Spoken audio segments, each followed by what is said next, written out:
Settle down, class, and please put away your cell phones, laptops, and exploding pens. I'm Professor Dang, and today's topic is a man who needs no introduction. But here's one anyways. James Bond. Bond, James Bond. My name's Bond. James Bond. You may know him as Agent 007 of the British Secret Service, Commander Bond of the Royal Naval Reserve, renowned genealogist Sir Hilary Bray, professional diamond smuggler Peter Franks, Francisco Scaramanga's extra nipple, and any one of these guys. I guess what I'm trying to say is that James Bond is a man of many faces, and all of them are devastatingly handsome. But beneath all the implausible disguises, the courageous deeds, and the, again, quite handsome exterior, who is James Bond? Really?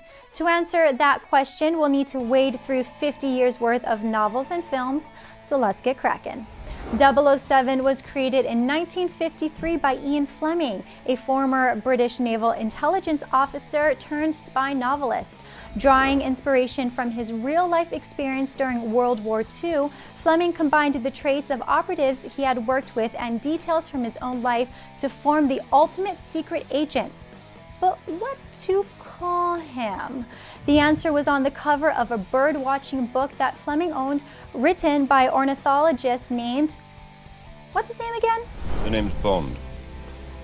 James Bond. Right.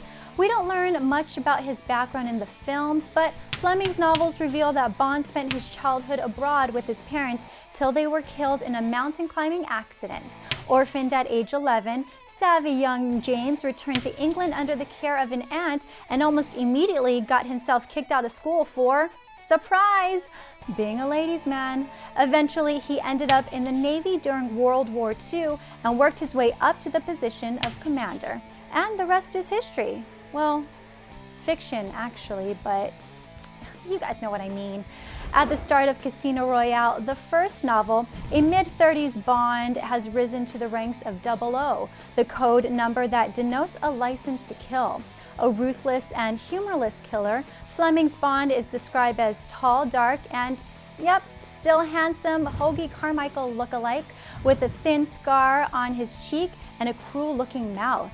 He indulges in drinking, smoking, gambling, and women, and excels at shooting, skiing, hand-to-hand combat, swimming, driving, and golf. But of course, the evolution of James Bond didn't stop there. The 1962 film adaptation of Fleming's second novel, Dr. No, sparked a franchise that, now in its 23rd installment, is the longest-running movie series ever. Except maybe for this guy. Over the past 50 years, 6 actors have played 007, and each one brings something new to the table, forever altering the Bond persona. Starting with Scotsman Sean Connery, the original face of the franchise, who infused the character with wit and a love of double entendres. Hi, I'm Plenty. But of course you are. Plenty O'Toole. Named after your father, perhaps? And introduced Bond to the concept of the elaborate spy gadget. After establishing the Bond formula over 6 films, he passed the torch to an Australian model named George Lazenby. Lazenby starred in just one 007 film in 1969, but his straight delivery and athletic physical presence made a sharp contrast to Connery, showing audiences a more realistic and imposing side to the secret agent, which Roger Moore threw right out the window. Beginning in 1973's Live and Let Die, Moore gradually steered Bond down the path of lighthearted comedy, deliberately opting for a tongue-in-cheek tone unlike any previous incarnation of the series. Moore also has the distinction of kicking Bond's nicotine addiction, updating the character for a more health-conscious audience. But after a record 7 007 films, and aged nearly 60, Roger Moore made way for Timothy Dalton. Dalton's 2 Bond films took the series back to its roots, portraying for the first time on film a 007 closer to Ian Fleming's concept of a ruthless human weapon and replacing Moore's campy aesthetic with realism. Then, in the 90s, Pierce Brosnan gave us a more nuanced version of the character with a little bit of everything. Boyish charm, an air of danger, dynamic action sequences, and over-the-top visuals.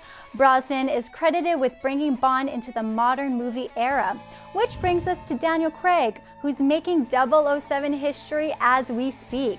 Though when cast he was called James Bland in the press, Craig has since been praised as the first actor to give us a glimpse of Bond's humanity, and the role has catapulted him straight to the A-list. Each face of 007 puts a new spin on the essential archetype of the supreme secret agent, updating the tone of the character while keeping his distinctive traits and idiosyncrasies intact. So, who's the real James Bond? He's the sum of all these unique incarnations, which combine into something more than a man, an icon. What do you think is in store for the future of James Bond? Leave your comments down below, and I'll see you next class. I'm Professor Asia Dang. See ya.